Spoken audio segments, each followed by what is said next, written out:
Hari ini kita masuk di materi kita yang pertama, yaitu tentang himpunan.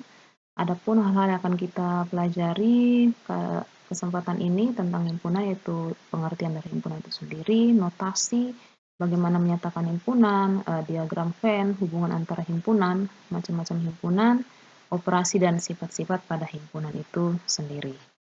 Nah, yang pertama akan kita lihat itu adalah definisi atau pengertian dari himpunan. Ibu rasa kalian semua juga sudah paham ya dan masih ingat mungkin karena ini sudah merupakan materi waktu di tingkat sekolah sebelumnya. Nah, himpunan didefinisikan sebagai kumpulan dari benda-benda yang dianggap sebagai kesatuan dan terdefinisi dengan jelas. Mungkin garis bawah dan atau yang perlu diingat di sini adalah terdefinisi dengan jelas. Nah, benda-benda yang kita kumpulkan dalam suatu kumpulan ini biasanya kita sebut dengan anggota atau elemen dari kumpulan tersebut. Karena di sini kita ngomongnya tentang himpunan, berarti benda-benda yang masuk dalam himpunan itu kita sebut dengan anggota dari himpunan tersebut atau elemen dari himpunan tersebut. Nah, mungkin contoh kecil atau beberapa contoh yang bisa kita lihat tentang contoh dari himpunan itu, contoh misalkan kumpulan dari hewan-hewan yang berkaki 4. Nah, dalam kumpulan atau himpunan tersebut itu bisa kita masukkan anggota-anggotanya adalah anjing, sapi, kerbau, dan lain sebagainya. Nah, di sini definisi yang jelas itu apa? Definisi yang jelas itu adalah hewan berkaki 4. Jadi tidak mungkin kita memasukkan ayam dalam kelompok tersebut.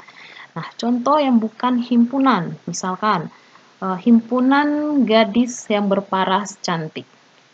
Kenapa ini tidak bisa kita buat atau kita definisikan, kita sebut himpunan? Karena definisi dari cantik itu relatif gitu. Indikator seseorang kita katakan cantik itu apa? Tidak jelas karena menurut si A mungkin si C cantik, tapi menurut si B belum tentu si C cantik. Nah, jadi definisinya tidak jelas itu. Nah, yang model-model seperti itu tidak bisa kita buat sebagai contoh dari atau contoh dari himpunan. Jadi tidak bisa senangnya saya bilang himpunan dari wanita cantik ya, mulai saya masukkan di situ ada si A, si B, si C. Nah, itu bukan contoh dari himpunan kalau dilihat dari definisinya ya. Oke, notasi dari himpunan. Nah, notasi dari himpunan ini juga pasti sudah sering kalian lihat. Biasanya yang pertama, dinotasikannya seperti apa? Notasi, oh sorry ya di sini tulisannya kurang ya, himpunan harusnya. Nah, notasi dari himpunan, himpunan biasa dinyatakan dengan huruf besar atau huruf kapital. Bisa A, B, C, dan seterusnya. Sedangkan kalau anggotanya itu atau elemennya dari elemen dari suatu himpunan itu juga adalah huruf, biasanya, bukan biasanya ya, tapi kita tuliskan nanti dalam bentuk huruf yang kecil. Jadi kalau anggotanya itu adalah terdiri dari huruf bukan angka ya, berarti hurufnya harus huruf kecil. Sedangkan notasi dari himpunan sendiri itu biasa dibuatkan dalam huruf besar. Nanti baru kita lihat contohnya atau ada yang masih ingat itu waktu sekolah. Contoh misalkan himpunan A titik 2 buka kurung kurawal. Nah, dituliskan anggotanya di situ, tutup kurung kurawal. Oke, berikut menyatakan himpunan. Ada beberapa cara untuk menyatakan himpunan ya. Oke, yang pertama itu dengan enumerasi atau menyatakan himpunan dengan menuliskan seluruh anggota himpunan di dalam kurung kurawal. Nah, ini yang paling sering kita lihat. Jadi, lihat di sini notasi himpunannya huruf besar, B, terus anggota-anggotanya itu adalah huruf-huruf kecil, A, I, U, E, O. Maaf, ini harusnya O kecil ya, bukan huruf. Kalau misalkan kita mau anggap angka ya berarti ini angkanya 0. Sebenarnya tidak apa-apa sih. Ini merupakan contoh dari suatu penulisan menyatakan suatu himpunan. Nah, cara-cara yang lain ada beberapa simbol tertentu yang sudah disepakati dan biasanya digunakan gitu. Misalkan simbol N besar itu ketika dituliskan berarti dia menyatakan himpunan dari bilangan asli. Berarti anggota-anggotanya 1, 2, 3 dan seterusnya. Kalau himpunan biasanya dinyatakan dengan huruf R, berarti itu menyatakan sebuah himpunan yang berisi semua bilangan real. Oke. Yang berikut dengan cara notasi pembentukan himpunan. Nah, ini cara penulisan yang biasa kita lihat ya. Saya rasa juga sudah pernah dilihat waktu di sekolah dulu. Nah, himpunan A, oke, sama dengan buka kurung, ada X, tanda lurus di situ, garis lurus, X lagi. Nah, ini dibacanya adalah himpunan A, di mana X sedemikian hingga X-nya lebih kecil dari 14, di mana X-nya ini merupakan elemen dari bilangan asli. Berarti himpunan A ini, kalau saya nyatakan bentuknya dalam bentuk enumerasi yang di atas, maka bentuknya jadinya anggota-anggota yang dituliskan di dalam kurung kurawal itu adalah bilangan-bilangan asli yang lebih kecil dari 14. Berarti 1, 2, 3, dan seterusnya sampai 13 ya. Itu yang kalau saya membuat dalam bentuk yang enumerasi. Namun, notasi pembentukan himpunan seperti ini juga biasanya digunakan juga yang seperti ini. Jadi, tinggal pilih boleh yang dituliskan enumerasi yang seperti yang di atas atau mau dibuat dalam notasi pembentukan himpunan. Yang berikut dengan diagram Venn. Nah, diagram Venn pasti banyak yang masih ingat ya, yang modelnya seperti ini ya. Nah, diagram Venn itu sendiri diagram Venn itu sendiri adalah merupakan cara menyatakan suatu himpunan di mana kita menggunakan ada bentuk segi empat dan ada lingkaran-lingkaran.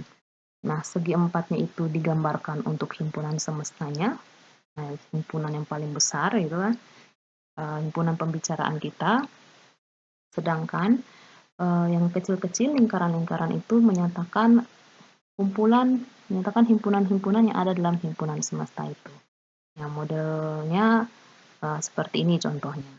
Dan Ibu rasa kalian juga sudah sering melihat bentuk diagram-diagram Venn yang lain. Nah, ini juga bisa digunakan untuk menyatakan suatu himpunan ya. Nah, sekarang kita lihat hubungan antar himpunan. Yang pertama, ada dikatakan bahwa dua himpunan atau lebih dari dua juga boleh dikatakan sama apabila jadi contoh misalkan saya punya di sini himpunan P dan himpunan Q.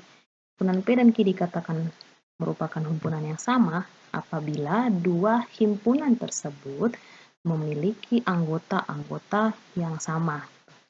Anggota-anggota yang tepat sama. Oke, jadi kalau di sini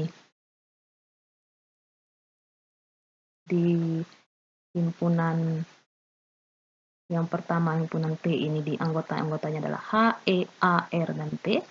Terus himpunan Q-nya ada R, E, A, ya, T. Maka saya bisa katakan bahwa dua himpunan ini sama. Kenapa? Karena semua anggota yang ada di P itu juga adalah anggota-anggota yang ada di Q. Walaupun urutannya tidak sama, tetapi anggota-anggotanya tepat sama. Maka ini saya katakan P sama dengan Q. Ya. Kalau misalkan ada satu saja yang tidak sama, contoh H, E, A, R, dan T, sedangkan Q-nya itu akan saya tunjukkan R, E, H, dan T, nah ini tidak bisa saya katakan sama.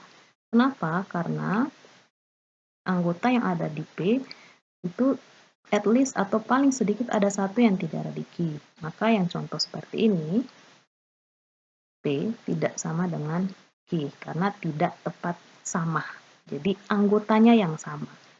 Sedangkan dua himpunan dikata ekivalen, jadi beda ya. Ini dua himpunan yang dikatakan sama, ini dua himpunan dikata ekivalen.